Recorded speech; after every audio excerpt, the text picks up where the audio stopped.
Dobro, zapazite, otvoreno pričamo na dan Bajrama. Muški pričamo, lice u lice. Onaj koji neće da se pokori. A ima mnogi što grde sunet poslanika alejhi salatu wasalam.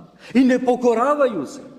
Nek takav znade da gospodar svih svjetova, koji je odabra toga poslanika Muhameda alejhi salatu wasalam iz roda ljudskog, kaže, i ajet nije derogiran, i na više mjesta se to govori, kaže, men yuti'ir rasule faqad ata Allah.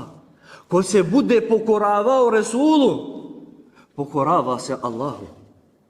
Ko se bude pokoravao Resulullahu alejhi salatu wasalam, takav se pokorava Allahu subhanahu wa ta'ala.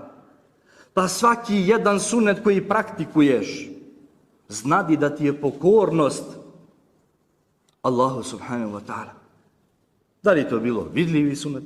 Da li to bilo skriveni sunet? Da li to bilo nešto što je rijetko da se danas vidi kod muslimana i kod muslimanke, ali ti raduj se. A takav koji odbija, koji grdi, koji pljuje i koji psuje po sunetu alejhi salatu wasalama, nek znade da je ušao u borbu sa gospodarom svih svjetova. A nek znade da će izgubiti.